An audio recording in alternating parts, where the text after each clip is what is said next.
আল্লাহ রাব্বুল আলামিন ছেলে দেন, আল্লাহ তাআলা মেয়ে দেন।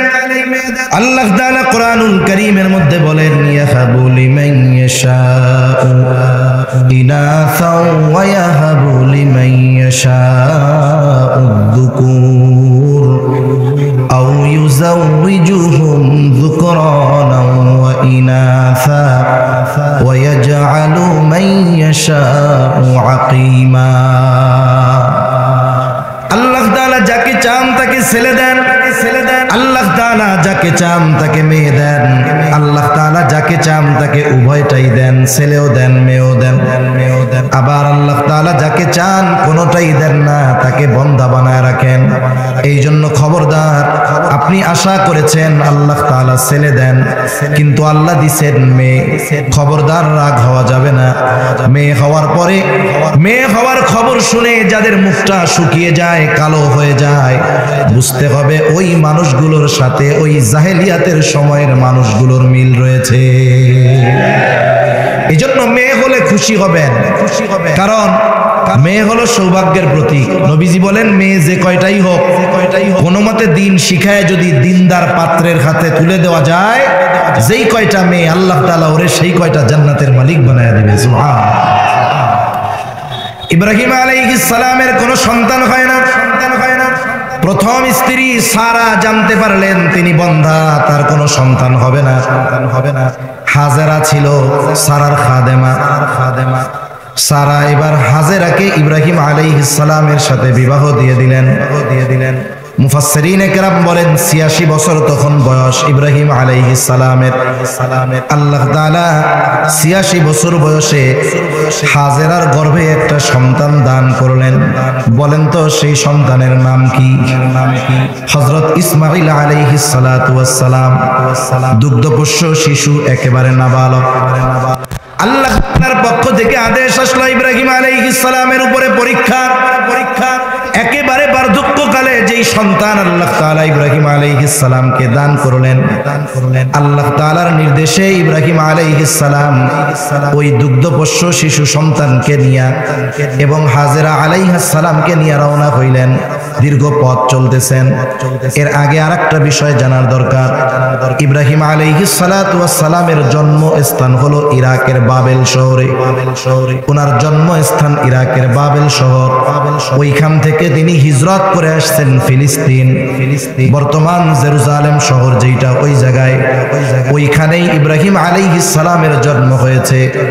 ইব্রাহিম আলাইহিস সালাম আল্লাহর নির্দেশে হাজেরা আলাইহিস সালাম ও শিশু দুগ্ধপোষ্য শিশু ইব্রাহিম ইসমাঈল আলাইহিস সালামকে নিয়ে রওনা হইছেন। পথ চলা শুরু করেছেন। আল্লাহর নির্দেশে পথ চলতেছেন। ওই সুদূর ফিলিস্তিন থেকে দক্ষিণ দিকে পথ চলতে চলতে প্রায় ১৫০০ কিলোমিটার পার হয়ে গেছেন।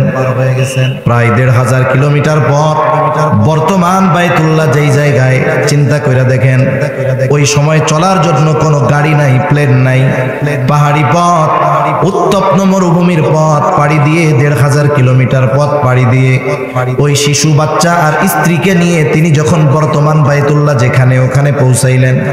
ওইখানে তখন কোনো কিছুই ছিল না। নূহ আলাইহিস সালাতু ওয়াস সালামের মহাপ্লাবনের পর বাইতুল্লাহ পুরো ধ্বংস হয়ে গেছে। শুধুমাত্র উঁচু একটা বালুর ঢিবি ছিল, কোনো জনবসতি নাই, চাষাবাদ নাই, খাবার ছায়ার কোনো গাছ, কোনো কিছুই নাই। ওই জায়গাটায় যখন উপস্থিত হলেন, আল্লাহ তাআলা জানায়া দিলেন, ও পয়গম্বর ইব্রাহিম, আপনার সফর এইখানেই শেষ। আপনি আপনার স্ত্রী এবং সন্তানকে রেখে ফিরে চলে যান। পথিমধ্যে বারবার হাজেরা আলাইহিস সালাম জিজ্ঞাসা করে, আপনি আমাদের কোথায় নিয়ে যান? কোথায় যে নিয়ে যায় ইব্রাহিম আলাইহিস সালাম তো নিজে জানে না, কেমনে বলবে? এইবার যখন ওইখানে দুগ্ধপোষ্য শিশু আর স্ত্রীকে রেখে খাবারের জন্য কিছু খেজুর আর এক মশক পানি দিয়ে উনি ফিরে চলে যাবেন।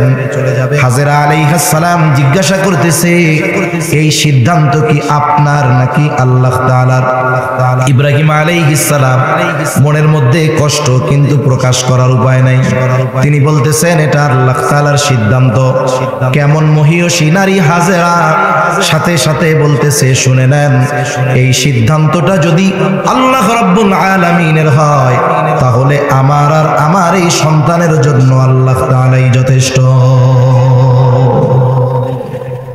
ইব্রাহিম আলাইহিস সালাম ওনাদেরকে রেখে রওনা হয়ে গেলেন। যখন চোখের আড়াল হয়ে গেল, ইব্রাহিম আলাইহিস সালাতু ওয়াস সালাম ওই মরুভূমির বরকতের জন্য দোয়া করলেন। আল্লাহ তাআলা ইব্রাহিম আলাইহিস সালামের দোয়া এমন ভাবে কবুল করেছে, মক্কা হলো এমন এক নগরী যেই জায়গায় চাষাবাদের কোনো উপায় নাই, সব পাথর আর পাথর। কিন্তু মক্কা এমন এক নগরী, পৃথিবীর এমন কোনো জিনিস নাই যে মক্কা নগরীতে পাওয়া যায় না। ওখানে কোনো কিছুর অভাব পড়ে না। এটা ইব্রাহিম আলাইহিস সালামের দোয়ার বরকত। মা আর সন্তান ওইখানে আছে। কিছুদিন পর পানিও ফুরায় গেল, খাবারও ফুরায় গেল। মা যখন খাবার পায় না, স্বাভাবিকভাবে বাচ্চাও তখন দুধ পাবে না। বাচ্চা যদি ক্ষুধা লাগে, তৃষ্ণার্ত হয়, ক্ষুধার্ত হয়, কান্না শুরু করে দেয়। আর ক্ষুধার তীব্রতায় বাচ্চা যখন কান্না করে মায়ের কলিজার মধ্যে সহ্য হয় না। এখন যদি একটু পানি পাওয়া যাইতো, কমপক্ষে পানি পান করলে কাজ হইতো। হাজী সাহেবানরা যখন হজ করতে যায়, উমরা করতে যায়, সাফা মারওয়া 7 বার সাই করতে হয়। এক পাহাড় থেকে আরেক পাহাড়ে মোট 7 বার আপ ডাউন করতে হয়। সাফা মারওয়া হযরত হাজরা আলাইহিস সালাম ওই সাফা পাহাড়ের দিকে তাকায় দেখে, মনে হয় ওই যে ওই জায়গায় পানি দেখা যাইতেছে। দৌড় দিয়া চলে গেলেন, গিয়া দেখেন না, পানি টানি কিছুই নাই। আবার মারওয়ার উপরে মনে হয় পানি। এইবার তিনি আবার দৌড় দেন। এই যে দেখবেন হাজী সাহেবানরা যখন যান ওইখানে সাফা মারওয়া, এখন তো এটা মোটামুটি এমন সিস্টেম করে দেওয়া হয়েছে, এয়ার কন্ডিশন, হাঁটতেও কোনো কষ্ট লাগে না। পাহাড় দুইটার মূল অস্তিত্ব নাই বললেই চলে। কিন্তু তৎকালীন সময়ের অবস্থা কেমন ছিল? হাজরা আলাইহিস সালাম যখন পাহাড়ের উপরে উঠলেন, শিশু বাচ্চাকে শোয়ায় রাখা গেছে দেখা যায়। কিন্তু সাফা থেকে যখন মারওয়ায় যাবেন, জায়গাটা একটু নিচু, এই জায়গায় গেলে আর সন্তানকে দেখা যায় না। তিনি কি করছেন? ওই নিচু জায়গা, যতটুকু জায়গায় সন্তান নজরে পড়ে না, ওই জায়গাটাতে দৌড়াইয়া এরপরে আবার ওই মারওয়ার দিকে গেছেন। বাকিটুক আস্তে আস্তে উঠছেন। কেন বললাম? হজ উমরায় যখন যাওয়া হয়, যখন ওই জায়গা সাই করা হয়, সবুজ একটা চিহ্ন দেওয়া থাকে, আর বলা হয় এই জায়গাটা বেটা মানুষরা দৌড়াইয়া যাবে, আর মহিলাদের জন্য দৌড়ানো। কিন্তু জমজম যেই পানি, এই পানির যত বৈশিষ্ট্য আছে, এর মধ্যে অন্যতম বৈশিষ্ট্য হলো জমজম। এটা শুধু তৃষ্ণা নিবারণ করে না, এটার দ্বারা ক্ষুধাও নিবারণ হয়। সুবহানাল্লাহ বলেন। এই জন্য আমরা অনেক সময় শুনি, অনেক বুজুর্গ হজ করতে গেছে, হজে গিয়া দীর্ঘদিন থাকছে, খালি জমজমের পানি খায়া থাকছে। কেমনে থাকছে? ওই সময় হয়তো কাল্পনিক মনে হতো, কিন্তু বর্তমান বিজ্ঞান গবেষণা করার পরে বলে জমজমের পানির অন্যতম বৈশিষ্ট্য হলো এই পানির দ্বারা শুধু তৃষ্ণা নিবারণ হয় না, ক্ষুধাও দূর হয়ে যায়। আবার বলেন না সুবহানাল্লাহ। যেখানেই সুপেয় মিষ্টি পানি পাওয়া যাইতো তৎকালীন সময়ে আরবে, ওইখানেই মানুষ জনবসতি স্থাপন করত। লম্বা ইতিহাস হয়ে যাবে, মূল কথা ছুটে যাবে। ওই পানিকে কেন্দ্র করে একদল মানুষ ওই জায়গায় বসবাস স্থাপন শুরু করলো, এই শর্তে যে এই কূপের মালিকানা হাজরা আলাইহিস সালাম আর ইসমাইল আলাইহিস সালামের তত্ত্বাবধানে থাকবে। এক সময় ইসমাইল আলাইহিস সালাম বড় হলেন, ওইখান থেকেই ওই গোত্রের মধ্য থেকে একটা মেয়েকে তিনি বিবাহ করলেন, সংসার হলো। ইসমাইল আলাইহিস সালাম ওনার পরে ওনার বংশে আর কোন নবী আসে নাই, একেবারে শেষ নবী মুহাম্মাদুর রাসূলুল্লাহ সাল্লাল্লাহু আলাইহি ওয়াসাল্লাম বনু ইসমাইল থেকে এসেছে। এর মধ্যে আর কোন নবী নাই। ইব্রাহিম আলাইহিস সালাম চলে গেছেন ফিলিস্তিন। আল্লাহ রাব্বুল আলামিন ইব্রাহিম আলাইহিস সালাতু ওয়াস সালামকে আরেকটা সন্তানের সুসংবাদ দিয়েছেন।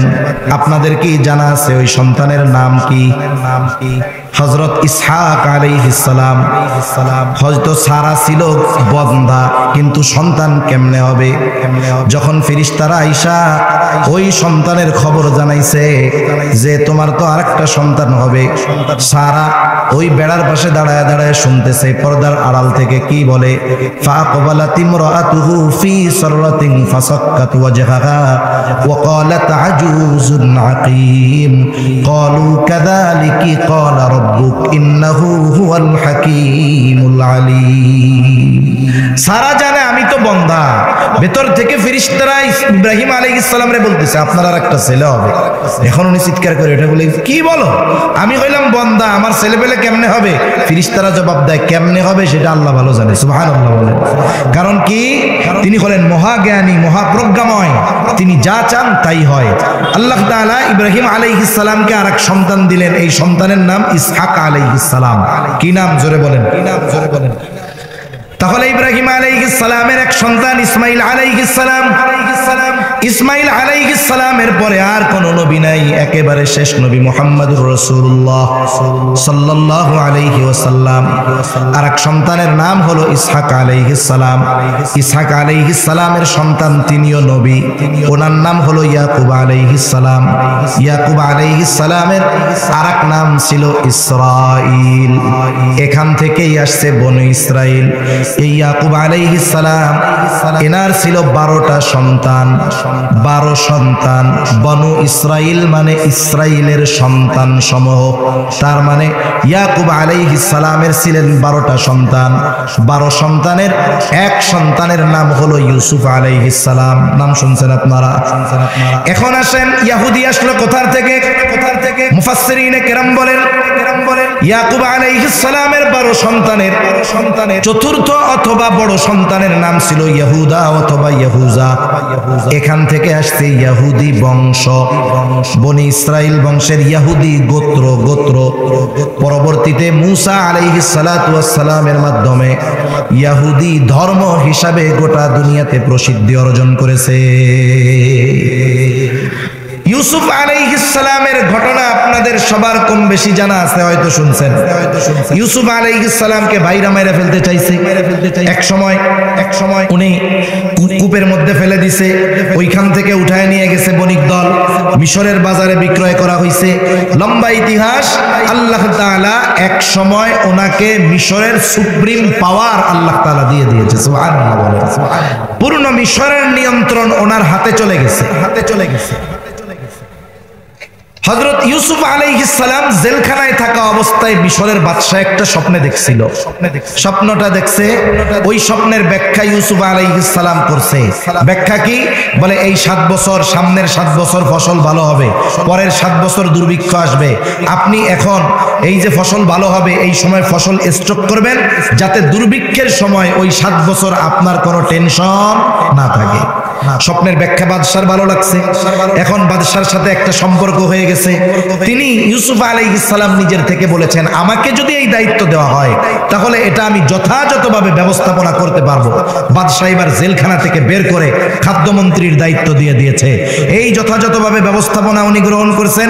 একটা সময় মিশরে এত পরিমাণ খাদ্য সংরক্ষণ করা হয়েছে যে মিশরের মানুষ নিজেদের চাহিদা পূরণ করার পরেও আশেপাশের যত দেশ আছে সবার প্রয়োজন মেটানোর জন্য তারা খাদ্যশস্য দিতে পারছে। পাশের দেশ ফিলিস্তিন থেকেও ইউসুফ আলাইহিস সালামের ওই 10 ভাই ওনারাও আসছে খাবার নেওয়ার জন্য, শস্য নেওয়ার জন্য। ওরা তো চিন্তা করছে কুয়ার মধ্যে ফালায় দিছিলাম ইউসুফ রে, ইউসুফ তো শেষ।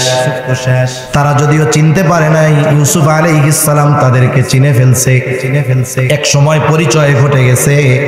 ইউসুফ আলাইহিস সালাম, তার বাবা ইয়াকুব আলাইহিস সালাম ও ভাই যারা আছে তাদেরকে বললেন আপনারা সকলে হিজরত করে ফিলিস্তিন থেকে মিশরে চলে আসে।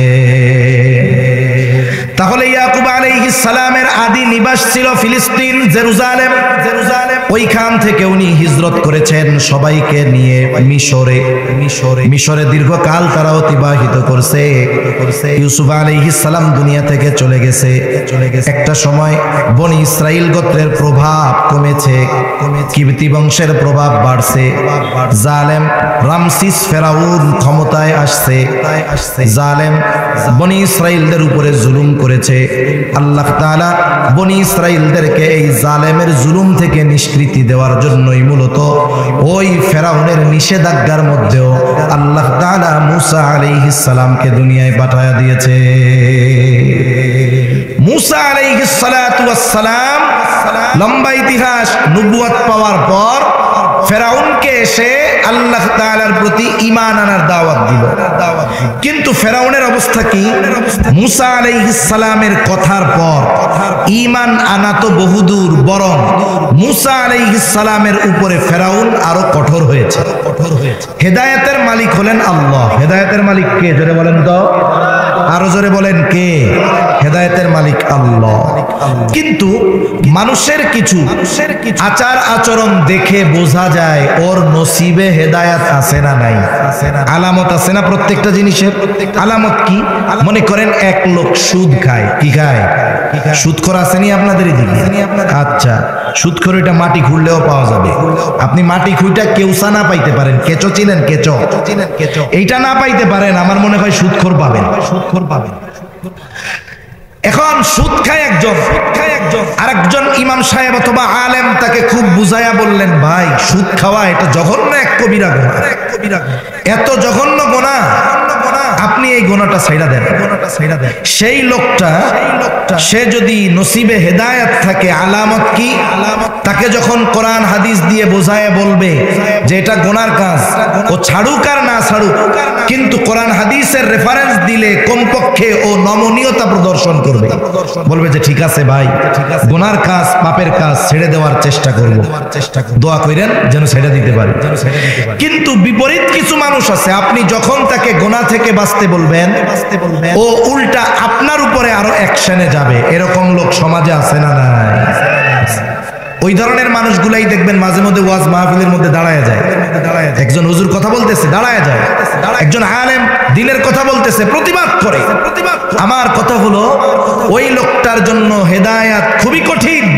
যাকে কোরআন হাদিস দিয়ে কথা বলার পরেও ওই কথার উপরে সে প্রতিবাদ করে, আক্রমণাত্মক মনোভাব পোষণ করে, তাদের জন্য হেদায়েত বড় কঠিন। ফেরাউনের অবস্থা এরকম। মুসা আলাইহিস সালাম রবের দাওয়াত দিচ্ছে, এক রবের দাওয়াত। আর ফেরাউন পাল্টা প্রশ্ন করে, ক্বালা ফামার রাব্বুকুমা ইয়া মুসা, হে মুসা তোমাদের দুইজনের রব সে আবার কে? কারণ ফেরাউনের দাবি হলো আনা রব্বুকুমুল আ'লা, আমি হইলাম বড় রব, আমার চেয়ে বড় রব আর কেউ নাই, আর তোমাদের দুইজনের রব আবার কে? এখন বলেন, মুসা আলাইহিস সালাম যখন ফেরাউনকে তাওহীদের দাওয়াত দিয়েছে, ফেরাউনের মধ্যে নমনীয়তা ছিল নাকি অহংকারের ভাব ছিল? কি ছিল বলেন? অহংকার প্রদর্শন সে করেছে। আল্লাহ রাব্বুল আলামিন ফেরাউনের এই আচার আচরণ পছন্দ হয় নাই। মুসা আলাইহিস সালামকে আল্লাহ তাআলা নির্দেশ দিলেন, ও পয়গম্বর মুসা, আপনি বনি ইসরাইলদেরকে নিয়ে মিশর ছেড়ে চলে যান। আল্লাহ তাআলা চাইলেন, এক নাম্বার এই জালেম ফেরাউনের কবল থেকে বনি ইসরাইলদেরকে নিষ্কৃতি দিবেন। দুই নাম্বার, ওই যে শত শত বছর আগে হযরত ইউসুফ আলাইহিস সালামের সময় বনি ইসরাইলরা যখন জেরুজালেম থেকে ফিলিস্তিনে হিজরত করেছিল, তখন মিশরের অবস্থা খুব ভালো ছিল।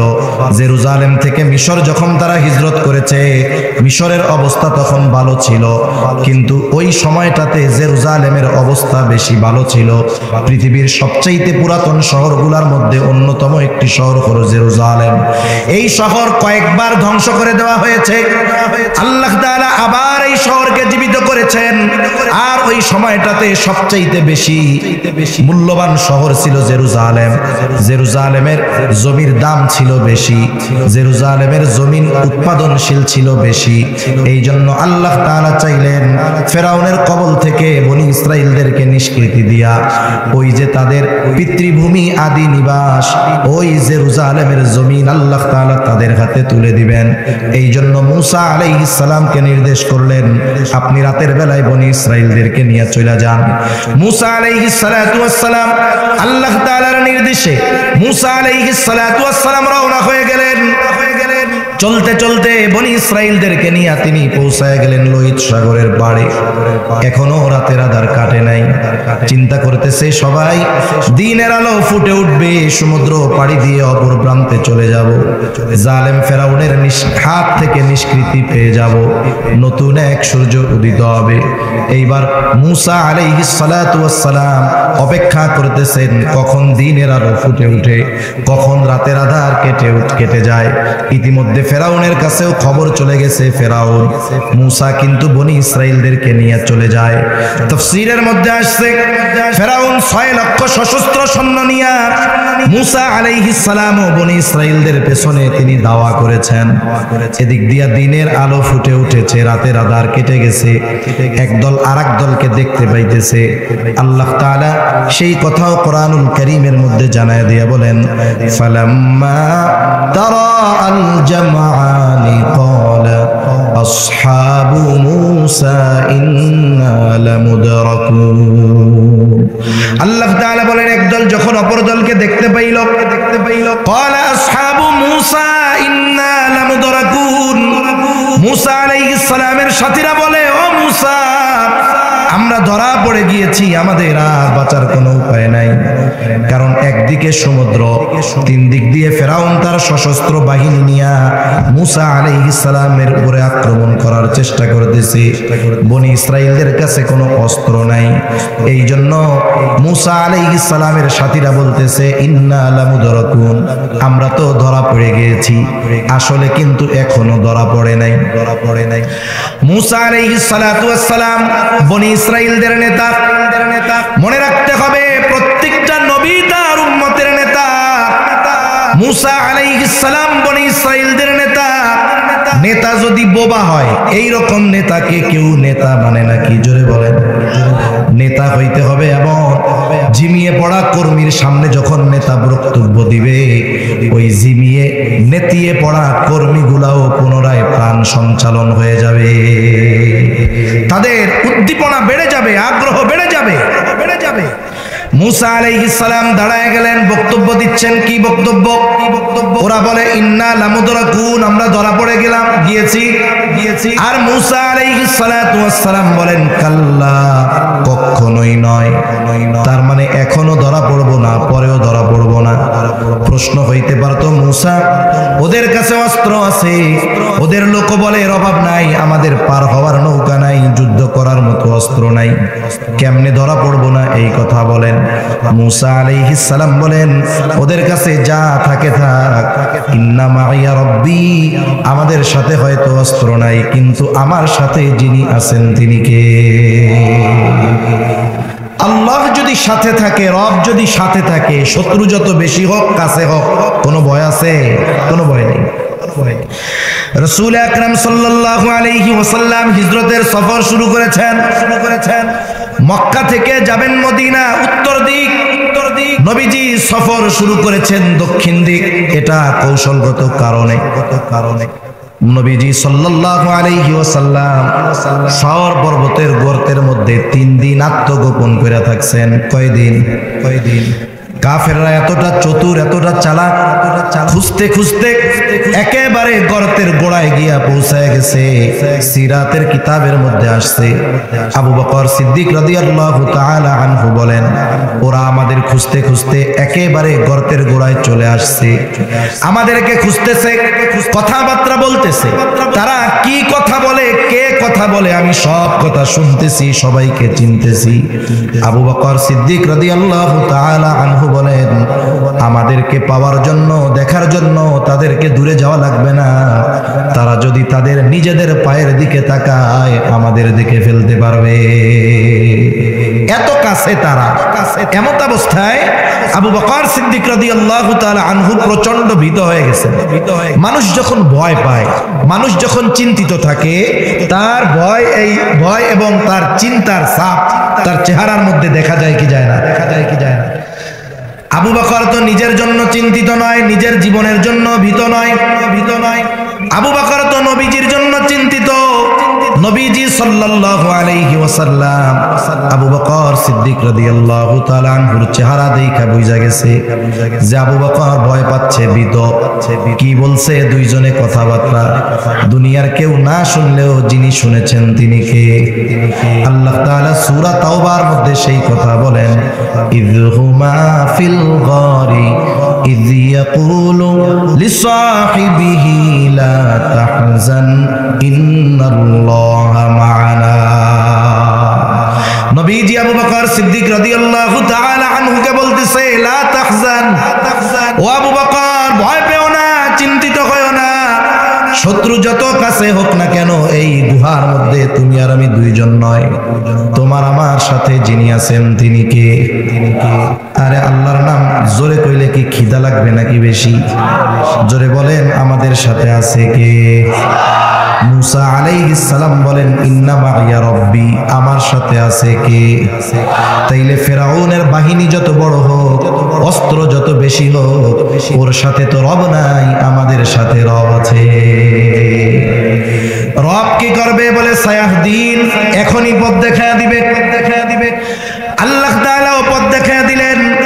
আল্লাহ রাব্বুল আলামিন বলেন, ফাআওহাইনা ইলা মুসা আন ইদরিব বিআসাকাল বাহর ফানফালাকা ফাকানা কুল্লু ফিরকিন কাত-তাউদিল আযীম। আল্লাহ তাআলা বলেন, আমি মুসা আলাইহিস সালামের কাছে প্রত্যাদেশ প্রেরণ করলাম, ওহী পাঠাইলাম, আনিদ্রিব বিআসাকাল বাহর, লাঠি দিয়ে সাগরের উপরে আপনি আঘাত করেন। মুসা আলাইহিস সালাম কারণ জানতে চান নাই, আল্লাহ আদেশ করছে, সাথে সাথে সাগরে বাড়ি মারছে। সুবহানাল্লাহ বলে। এইবার সাগরটা দুই ভাগে বিভক্ত হয়ে গেছে, ফেটে গেছে। এভাবে ফেটে ফানফালাকা ফাকানা কুল্লু ফিরকিন কাত-তাউদিল আযীম, দুই ভাগ, দুই দিকে উঁচু হয়ে পাহাড় সাদৃশ্য উঁচু দেয়ালের মতো হয়ে গেছে। মধ্যে দিয়া ফাঁকা রাস্তা, সমুদ্রের তলদেশ দিয়া রাস্তা। হায়রে, আমরা এখন টানেল দেখে অবাক হয়ে যাই, সমুদ্রের তলদেশ দিয়ে সাবমেরিন কেবল দেখে অবাক হয়ে যাই, টানেল দেখে অবাক হতবাক হয়ে যাই। সেই পঞ্চগড় থেকেও চট্টগ্রাম টানেল দেখতে যায়। হায়রে, আমরা তো টানেল দেখতেছি এখন, আর আল্লাহ তাআলা বনি ইসরাইলদেরকে 5000 বছর আগে আল্লাহ তাআলা সমুদ্রের তলদেশ দিয়া রাস্তা দেখায় দিয়েছে। রাস্তা হয়ে গেছে বনি ইসরাইলের 12টা গোত্র, 12টা শাখা, 12 রাস্তা। আল্লাহ তাআলা কোরআনুল কারীমের মধ্যে বলেন, ওয়াজাওয়াজনা বিবানি ইসরাঈলাল বাহরা ফাআতবাআহুম ফিরআউন বিজুনুদিহি বাগয়ান ওয়া আদওয়া। আল্লাহ তাআলা বলেন, আমি বনি ইসরাইলদেরকে সমুদ্র পার করায়া দিলাম। এইবার ফেরাউন তার বাহিনী সৈন্য সামন্ত নিয়ে চলে আসছে রাস্তার গোড়ায়। অহংকার প্রদর্শন করে বনি ইসরাইলদেরকে সমূলে নির্মূল করার উদ্দেশ্যে কি করলো? আল্লাহ তাআলা বলেন, ফাতবাহুম ফিরআউন বিজুনুদিহি বাগিয়ান ওয়া আদওয়া। ফেরাউন তার সৈন্য সামন্ত সহ অহংকারের বশীভূত হয়ে তাদের অনুসরণ করা শুরু করলো। আল্লাহ তাআলা এবার কি করলেন? বনি ইসরাইলেরা সাগর পার হয়ে চলে গেছে। এইবার রাস্তা যাদের জন্য বানানো হলো, তাদের ব্যবহার যখন শেষ, বলেন তো রাস্তার আর দরকার আছে নাকি? আল্লাহ তাআলা বললেন, সাগর, ও সমুদ্র, রাস্তার আর দরকার নাই, তুমি আগের অবস্থায় ফিরে যাও। কারণ আল্লাহ তাআলা হলেন এক মহান সত্তা। আল্লাহ তাআলা যখন যেটা চান, যখন ইচ্ছা করেন, শুধু বলেন হও, তৎক্ষণাৎ সেটা হয়ে যায়। আল্লাহ তাআলা বলেন, ইন্নামা আমরুহু ইযা আরাদা শাইআন আন ইয়াকুলা লাহু কুন ফায়াকুন। আল্লাহ তাআলা যখন কিছু করতে চান, শুধু বলেন হও, ফায়াকুন, তৎক্ষণাৎ সেটা হয়ে যায়। সুবহানাল্লাহ বলেন। এইবার দুই দিকের পানি একসাথে ফেরাউন আর তার সৈন্য সামন্তর উপরে পড়ছে। ওরা মাছ দরিয়ায় একটাও নিচের থেকে উপরে আসতে পারে নাই। আল্লাহ তাআলা ফেরাউনকে তো এমনি ছেড়ে দিবেন না। জিবরাইল আলাইহিস সালাম সমুদ্রের তলদেশ থেকে এক টান দিয়া উপরে নিয়ে আসছে। এইবার হাবুডুবু সুবুনি শুরু হয়ে গেছে। যখন সাইজ হয় এইবার ফেরাউন বুঝতে পারছে আমার খোদাইগিরি শেষ, বাঁচতে হইলে এই চাকরি ছাড়তে হবে। ঠিক কিনা কন? এইবার যেই ব্যক্তি রবকে চিনত না জিজ্ঞাসা করছিল ক্বালা ফামান রব্বুকুমা ইয়া মূসা, হায়রে তোমার রব কে? তোমাদের দুইজনের রব সে আবার কে? দুনিয়ায় অনেক নাস্তিক দেখেছি, তাদের কথা শুনেছি, ওরা নাকি আল্লাহরে চিনে না, কিন্তু যখন বিপদে পড়ে তখন আল্লাহরই বেশি ডাকে। ফেরাউন বুঝতে পারছে কাজ আর হবে না। এইবার রব ঠিকই চিনা গেছে, বিপদে পড়লে চিনি না আমরা অনেক কিছু চিনি তো। এইবার ফেরাউন আল্লাহ তাআলার কাছে বলতেছে, আল্লাহ তাআলা বলেন হাত্তা ইযা আদরাকাহুল গরাক ক্বালা আমানতু আন্নাহু লা ইলাহা ইল্লাল্লাযী আমানাত বিহি বানু ইসরাঈলা ওয়া আনা মিনাল মুসলিমিন। ফেরাউন বলতেছে আমি ঈমান আনলাম যে আল্লাহ ছাড়া কোনো ইলাহ নাই। বনি ইসরাঈলেরা যার উপরে ঈমান এনেছে আমিও তার উপরে ঈমান আনলাম। ওয়া আনা মিনাল মুসলিমিন, আমি তো মুসলমানদেরই একজন। কিন্তু আল্লাহ তাআলা ফেরাউনের এই ঘোষণার পরেও কিন্তু তার ঈমান কবুল করেন নাই। কেন করেন নাই? কারণ হলো প্রত্যেকটা মানুষের ঈমান তাওবা কবুল হওয়ার একটা নির্দিষ্ট লিমিট আছে, সময় আছে। একটা হলো ইউনিভার্সাল টাইম। হাদিসের মধ্যে আসছে যতদিন পর্যন্ত পশ্চিম দিক দিয়ে সূর্য উঠবে না ততদিন পর্যন্ত তাওবার দরজা খোলা রাখছেন কে? এটা হলো সবার জন্য টাইম, কিন্তু প্রত্যেক ব্যক্তির জন্য পার্সোনাল টাইম আছে। আমার তাওবা, আপনার তওবা, আমার ঈমান, আপনার ঈমান, কাফেরের ঈমান কতক্ষণ পর্যন্ত কবুল হবে নবীজি সে কথাও জানায় দেন।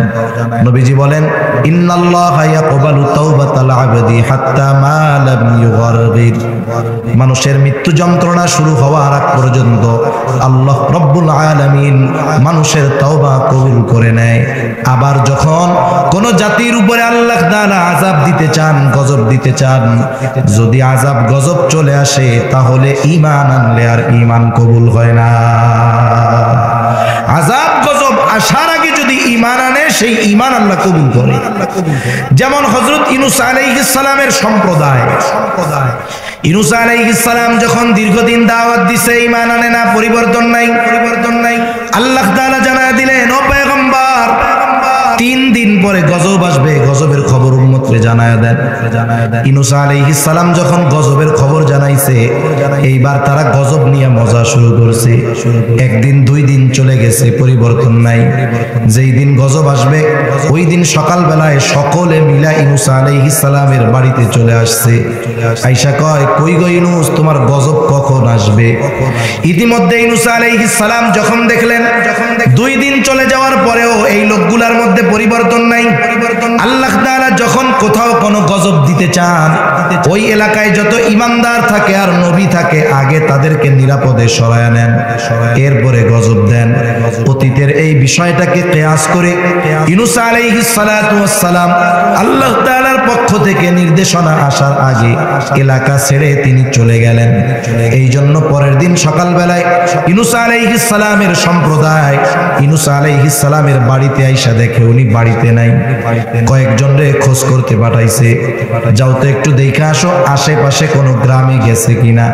সবাই দীর্ঘ সময় খোঁজ খবর নিয়ে আইসা বলে না, ইউনূস আলাইহিস সালামের কোনো খবর নাই। এইবার ওদের অন্তরের মধ্যে ভয় কাজ করতেছে, হয়তোবা সত্যই গজব আসবে। এই জন্য হয়তো ইউনূস আলাইহিস সালাতু ওয়াস সালাম এলাকা ছেড়ে চলে গিয়েছে। এই ভয়ে তারা সকলে একত্রিত হলো, আল্লাহ তাআলার কাছে তওবা করলো, ঈমান আনলো। গজব আসার আগে তওবা করার আগে গজব আসার আগে তওবা করার কারণে আল্লাহ রাব্বুল আলামিন ইউনূস আলাইহিস সালামের সম্প্রদায়ের ঈমান কবুল করলেন এবং তাদের উপরে যেই গজব আসার কথা ছিল আল্লাহ তাআলা সেই গজব উঠায় নিয়ে গেলেন। এখন যদি খেয়াল দিয়ে শুনে থাকেন, আমার একটা প্রশ্নের জবাব দেন। বলেন তো, ইউনূস আলাইহিস সালামের কওমের তওবা ঈমান গ্রহণ করা হয়েছে কোন কারণে? গজব আসার আগে ঈমান আনার কারণে, ঠিক কিনা বলেন? কিন্তু ফেরাউন যে ঈমান আনার ঘোষণা দিয়েছে সুবনি খাওয়ার আগে না পরে? এখন কি ফেরাউনের ঈমান আল্লাহ কবুল করবে? এই জন্য ফেরাউনের ঈমান কবুল হয় নাই। ফেরাউন শেষ, ওকে আল্লাহ তাআলা সমুদ্রে নিমজ্জিত করে শেষ করে দিলেন। আর সমুদ্রের অপর পাড়ে দাঁড়িয়ে মুসা আলাইহিস সালাম এবং বনি ইসরাইল যারা সব তাকায় তাকায় দেখলো যে আমাদের শত্রু শেষ, আর কোনো ভয় নাই। তাহলে প্রথম বিষয় যে আল্লাহ তাআলা কবল থেকে নিষ্কৃতি দিবেন, এটা হইল। এবার দ্বিতীয় উদ্দেশ্য কি ছিল? দ্বিতীয় উদ্দেশ্য ছিল যে আল্লাহ তাআলা বনি ইসরাইলদেরকে জেরুজালেমের কর্তৃত্ব প্রদান করবেন। বনি ইসরাইল ছিল, ওই জেরুজালেম ছিল দুনিয়ার সবচাইতে দামি ভূমি, ওই সময় সবচাইতে দামি শহর ওই জেরুজালেম। ওই জেরুজালেম তখন শাসন করত জেরুজালেমে আমালিকা গোত্র। এরা অনেক শক্তিশালী এবং সুঠাম দেহী ছিল। মুসা আলাইহিস সালাতু ওয়াস সালাম বনি ইসরাইলের 12 গোত্র থেকে 12 জন প্রতিনিধি জেরুজালেম পাঠিয়ে দিয়েছেন। 12 গোত্র থেকে 12 জনকে বলে দিয়েছেন, যাও তোমরা জেরুজালেমের অবস্থা দেখে আসো। এই 12 জন চলে গেছে জেরুজালেম। যাবার পরে জেরুজালেমের অবস্থা পর্যবেক্ষণ করার জন্য শহরের মধ্যে ঢুকছে। বলেন তো, আপনাদের এই কাহারল এলাকায় অথবা আপনাদের এই পয়েস সুন্দরপুর এলাকায় যদি চায়নার কোনো মানুষ আছে, আপনারা কি চিনতে পারবেন কি পারবেন না? কারণ তাদের চেহারা দেখে বোঝা যাবে। আফ্রিকান থেকে যদি কোনো লোক আসে, আফ্রিকা থেকে, আপনারা চিনবেন কি চিনবেন না? বুঝবেন এটা আমাদের এলাকার লোক নয়। যখন ওই 12 জন জেরুজালেম শহরের মধ্যে ঢুকেছে, আমালিকা গোত্রের একজন তাদেরকে দেখে চিনে ফেলছে যে এরা আমাদের এলাকার লোক নয়। আমালিকা গোত্রের এক একজন এতটা শক্তিশালী ছিল, ওই একজন গিয়া 12 জনকে বেঁধে বাদশার কাছে নিয়ে গেছে। একজন বাইন্দা নিয়ে গেছে 12 জন রে। বাদশা এবার পরামর্শ করতেছে এইগুলারে কি করা যায়। একজন পরামর্শ দিল বাদশাহ, এদেরকে হত্যা করে ফেলেন। আর একজন বলে, না বাদশাহ, হত্যা করার দরকার নাই, এদেরকে ছেড়ে দেন। ছেড়ে দিলে কি ফজিলত? বলে, এরা যদি আমাদের দেশ দখল করার কোনো ইচ্ছা করে থাকে, নিয়ত করে থাকে, এরা যখন গিয়ে ওদের লোকদের কাছে আমাদের শক্তি সামর্থ্যের কথা বলবে, ওই মানুষগুলো ভয়েও আমাদের দেশে আক্রমণ করতে আসবে না। বাদশার এই পরামর্শটা বড় সুন্দর লেগেছে। বাদশাহ এবার বললেন, যাও ওদের ছেড়ে দাও। এইবার ওই 12 জন মুসা আলাইহিস সালাতু ওয়াস সালামের কাছে আইসা ওই জেরুজালেমের সব পরিস্থিতির কথা বর্ণনা করতেছে। মুসা আলাইহিস সালাম বললেন, শোনো, তোমরা তোমাদের গোত্রের কাছে গিয়া জেরুজালেমের সব ফজিলতের কথা বলবা, কিন্তু ওই মানুষগুলো এত শক্তিশালী এই কথাটা বলার দরকার নাই, তাহলে বনি ইসরাইলেরা ওদের সাথে যুদ্ধ করতে রাজি হবে না। আমাদের অভ্যাস কি? আমার আপনার কাছে কেউ যদি কোনো কথা বলার পরে বলে, হুজুর এই কথা শুধু আপনাকে বললাম, আপনি আর কাউরে বললেন না, তাইলে অবস্থা কি হয়? আমি যতক্ষণ আর একজনের কাছে না কই আমার ভালো লাগে না। এই রোগ আমাদের সবার মধ্যে কম বেশি আছে না নাই? মানা করলে ওইটা না কইলে আর ভালো লাগে না।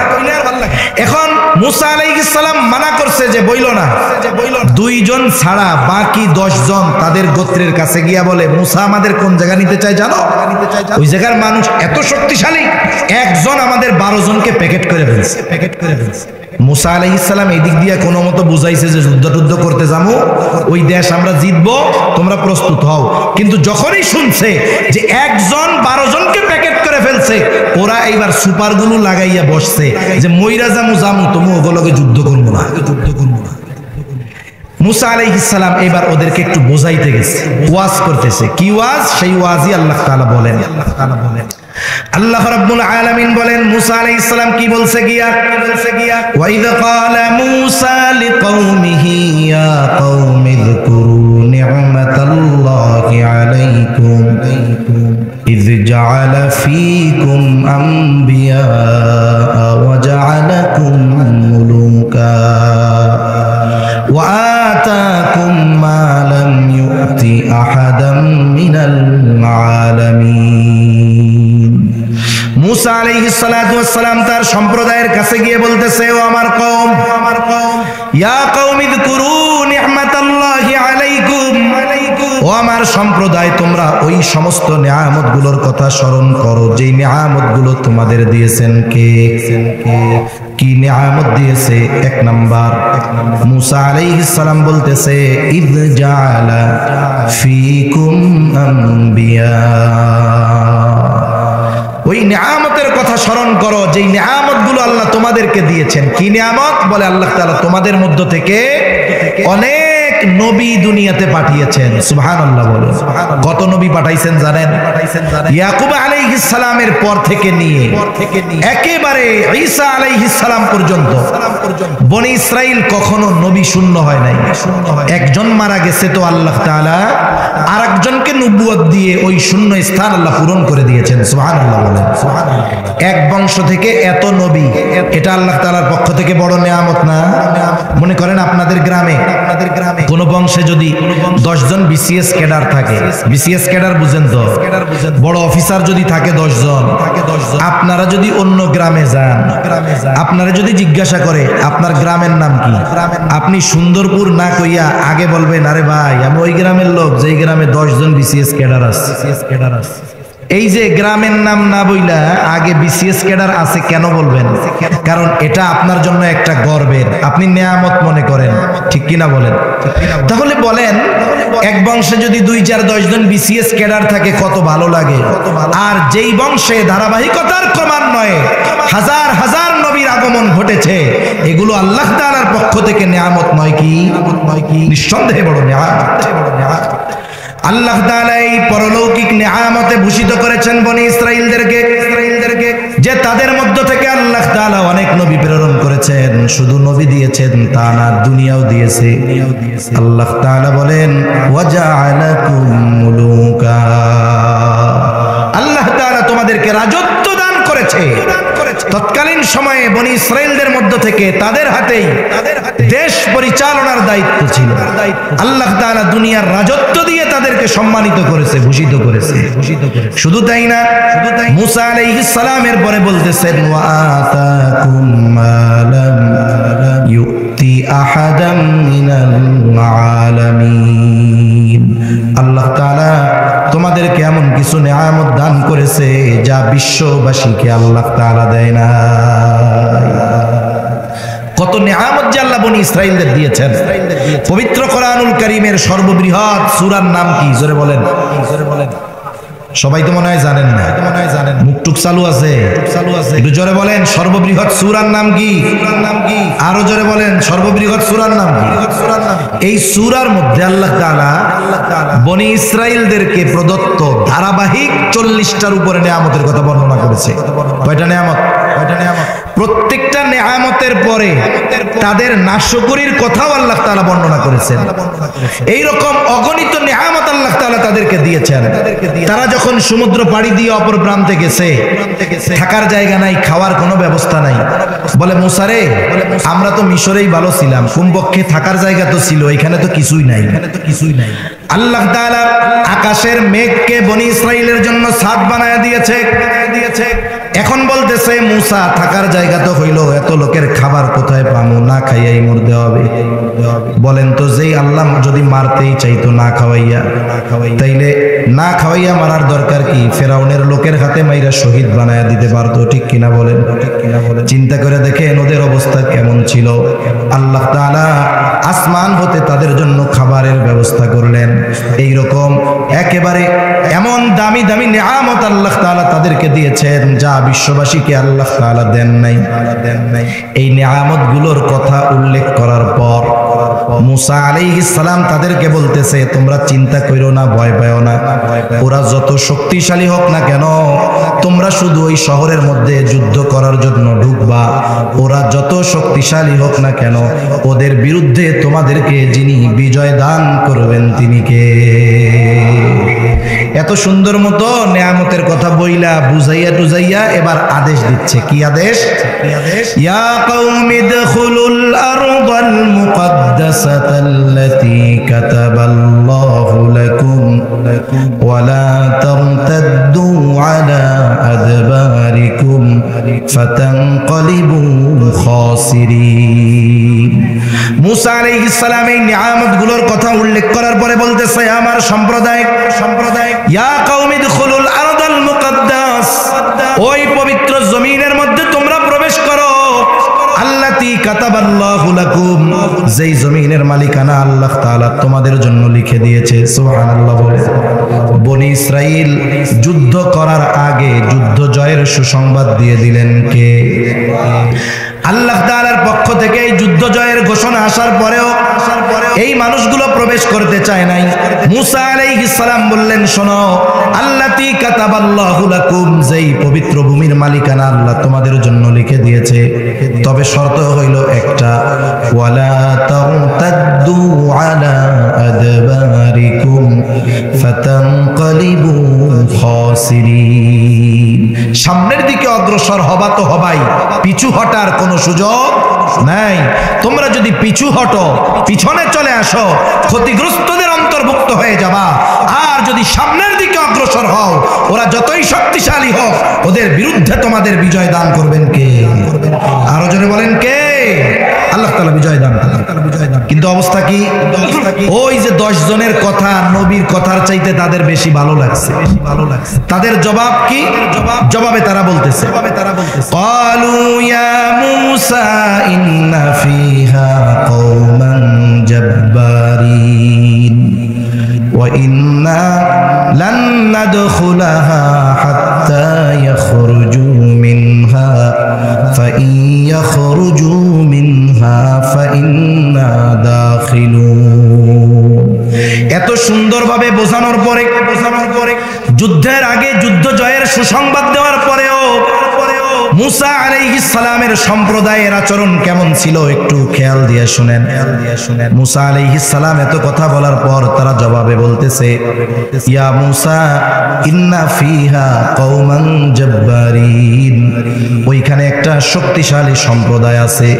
মুসা, তুমি যতই নিয়ামতের কথা কও না কেন, ওই সম্প্রদায়ের কথা আমরা শুনতে পেরেছি, জানতে পেরেছি, ওরা 1 জন 12 জনকে প্যাকেট করে ফেলে, এত শক্তিশালী। ওয়া ইন্না লান নাদখুলাহা হাত্তা ইয়াখরুজু মিনহা ফাইন ইয়াখরুজু মিনহা ফাইন্না দাখিলুন। যত কিছুই তুমি বলো না কেন, ওই সম্প্রদায় যতক্ষণ ওইখান থেকে বাহির না হবে, আমরা কখনোই ওই পবিত্র ভূমির মধ্যে প্রবেশ করব না। মুসা আলাইহিস সালাম বললেন, ওই জমির মালিকানা আল্লাহ তোমাদের লেখা দিছে, তোমরা ঢুকবা আর তোমাদের জয় দান করবে আল্লাহ। আর এরা উল্টা জবাবে কি বলে, যে আপনি যা বলেন বলেন, আমরা ওই জাতি যতক্ষণ ওইখানে আছে আমরা ওইখানে প্রবেশ করব। এখন আপনি একজনকে খুব ভালো মতো ওয়াজ নসিহত করে বুঝাইলেন একটা জিনিসের জন্য, সে যদি আপনার কথা ডিনাই করে, মুখের উপরে কথা ফিরিয়ে দেয়, বিরক্তি লাগবে কি লাগবে না? কষ্ট লাগবে কি লাগবে না? জোরে বলেন। লাগবে। মুসা আলাইহিস সালাম কষ্ট পাইছেন। মুসা আলাইহিস সালাম কষ্ট পাইছেন। ওই যে 12 জনের 10 জন তো সবার কাছে বইলা দিছে, 2 জন মুসা আলাইহিস সালামের কথা শুনছিল। এই 2 জনের নাম, একজন হলো ইউশা ইবনে নূন, আর একজন হলো কালেব ইবনে ইউফানা।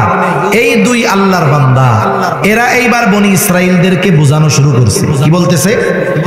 ক্বালা রাজুলানি মিনাল্লাযীনা ইয়াখাফুনা আন'আমাল্লাহু আলাইহিম আদখুলু আলাইহিমুল বাব ফাইযা দাখালতুমুহু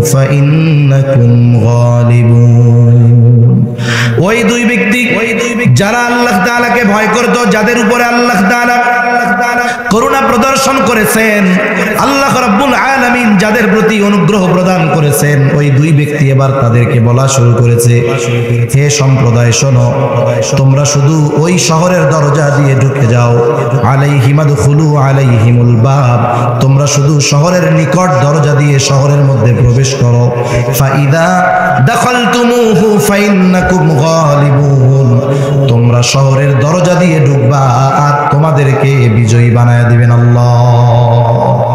আরে তোমরা না মুমিন, ওয়া আলাল্লাহি ফাতাওয়াক্কালু ইন কুনতুম মুমিনিন, তোমরা যদি মুমিন হয়ে থাকো আল্লাহর উপরে ভরসা করো, ওই শহরের মধ্যে প্রবেশ করো, ওই আমালিকা গোত্র যত সুঠাম দেহি শক্তিশালী হোক না কেন, আল্লাহর উপরে ভরসা রেখে যদি তোমরা অগ্রসর হয়ে যাও, ওই শক্তিশালী জাতির বিরুদ্ধে তোমাদেরকে আল্লাহ বিজয় দান করবে। অনেক সময় দেখবেন এরকম ছোট বাচ্চারা বাসায় আছে, আপনাদের খেয়াল আছে তো এইদিকে?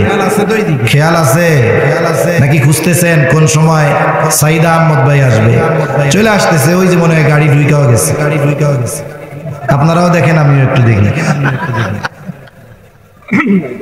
এটা তো টেস্ট করলাম যে আমি তো দেখছি আসতেছে, আপনাদেরকেও বললাম, আপনারা আমার কথা বিশ্বাস করেন কিনা দেখলাম, যে কথা বিশ্বাস করেন না এই জন্য তাকাইয়া দেখলেন। হুয়াস খাগো করতেছি আল্লাহ জানে। তা যাই হোক, ভাই তো চলে আসছে, আমি অল্প সময়ের মধ্যে শেষ করে দিব, আলোচনা মোটামুটিও শেষ, মূল সারাংশগুলো শেষে আমি বলে দেবো ইনশাআল্লাহ। অনেক সময় এমন হয় যে ছোট বাচ্চা খাইতে চায় না, না খাইলে মা বুঝায় না যে আব্বু খাও খাও খাও, বলে না এরকম? এখন মা বুঝাইয়া খাওয়াইতে পারতেছে না, বাবা আসছে বাসায়, এবার বলতেছে আপনি আপনার ছেলেরে খাওয়ান তো। এইবার বাপ ছেলেরে বলে আব্বু খাও খাও খাও, বলেন তো ছেলে কি সোজা হয় না আরো বেকা হয়? বলে মা বুঝাইয়া খাওয়াইতে পারলো না, আব্বা আপনি এত সহজে বুঝাইয়া খাওয়াই ফেলবেন আমারে? তা বনি ইসরাইল কেমন যেন বলতেছে, হায় রে মুসা আলাইহিস সালাম আমাদেরকে বুঝাইতে পারলো না, আর তোমরা দুইজন আমারে বুঝাইয়া ফেলবা, এত সহজ? তারা জবাব আরো কঠোর আকারে দিল। এই দুইজনের কথার জবাবে বনি ইসরাইলেরা কি বলে আল্লাহ তাআলা তাও জানায় দেন। আল্লাহ তাআলা বলেন, ক্বালু ইয়া মূসা ইন্না লান নাদখুলাহা আবাদাম মা দামু ফিহা ফাযহাব আনতা ওয়া রাব্বুকা ফাকাতিলা ইন্না হাহুনা কাঈদুন। আল্লাহ রাব্বুল আলামিন বলেন, ওই দুই ব্যক্তি যখন বলল তোমরা শহরের নিকট দরজা দিয়ে ঢুকে যাও, ওয়া আলাল্লাহি ফাতাওয়াক্কালু ইন কুনতুম মুমিনিন, তোমরা যদি মুমিন হও তাহলে আল্লাহর উপরে ভরসা করো, এরপরে তোমরা জয়ী হয়ে যাইবা। এইবার তারা জবাব আরো কঠিন জবাব দিয়ে দিল, বলে হে মুসা আমরা কখনোই ওইখানে প্রবেশ করব না, যতক্ষণ ওই জায়গায় ওই জাতি অবস্থানরত আছে তখনই আমরা ওই জায়গায় প্রবেশ করব, যখন তারা ওইখান থেকে বের হবে। আল্লাহ রাব্বুল আলামিন জানায় দেন, এইবার তারা যে আচরণটা করেছে, মুসা আলাইহিস সালামের কথা তো মানেই নাই, বরং পাল্টা কথা বলতেছে, ফাযহাব আনতা ওয়া রাব্বুকা ফাকাতিলা ইন্না হাহুনা কাঈদুন, যে আপনি আর আপনার রব গিয়ে যুদ্ধ করেন, আমরা এখানে বসলাম, আমরা আর যুদ্ধ করতে পারবো না। এখানে এখন আসেন মূল পয়েন্ট, যেটা আমি যে আলোচনার দিকে গেলাম, যে বনি ইসরাইল অবাধ্য হওয়ার কারণ কি? এক নাম্বার কারণ, তাদেরকে অগণিত নেয়ামত দিয়েছেন কে? আসতে বলেন কেন, জোরে বলেন, নাকি সব শক্তি ভাইয়ের জন্য জমায় রাখতেছেন? চিন্তা করতেছেন হুজুর তো মোটা সোটা, হুজুর কয়া যায়, আর হযরত তো একটু চিকুন চাকুন, ওনারে তো আমাদের সাপোর্ট দিতে হবে নাকি? এই জন্য কি চুপচাপ আছেন নাকি? এখন বনি ইসরাইলদেরকে অগণিত নেয়ামত দিয়েছেন কে? বলেন তো, ওরা নেয়ামত পেয়ে নেয়ামতের শুকরগুজার বান্দা হয়েছে না নাশুকরি করেছে? তাহলে বনি ইসরাইল অভিশপ্ত হওয়ার অন্যতম প্রধান কারণ, ওরা ছিল নাশুকরগুজার, আল্লাহর নেয়ামতের কৃতজ্ঞতা ওরা প্রকাশ করে না, বরং আল্লাহ নেয়ামত দিয়েছে ওই নেয়ামতের নাশুকরি তারা করেছে। দুই নাম্বার কি করেছে? পয়গম্বর আদেশ দিয়েছে যে যুদ্ধ করো, শহরে ঢুকো, তোমরা জিতবা, আল্লাহই তোমাদের জয়ী করবেন, এই নবী যে কথা বলেছে, নবীর নিজের কথা না আল্লাহর কথা? তাহলে আল্লাহ এবং তার রাসূলের আদেশ অমান্য করার মাধ্যমে তারা চূড়ান্ত অবাধ্যতার পরিচয় দিয়েছে, ঠিক কিনা বলেন? তিন নাম্বার একটা উদাহরণ দেই স্বল্প সময়ে। মনে করেন আপনার বাবা আপনাকে বলছে যে তুমি এই কাজগুলো করো, তুমি এই জিনিসগুলো গুছিয়ে রাখো, এখন আপনি রাখেন নাই, অপরাধ হয়েছে কি হয় নাই? জোরে বলেন, অপরাধ হয়েছে কি হয় নাই? একে তো এই কাজ করলেন, আপনি যদি উল্টা আপনার আব্বা আদেশ করার পরে বলেন এই কাজ আমি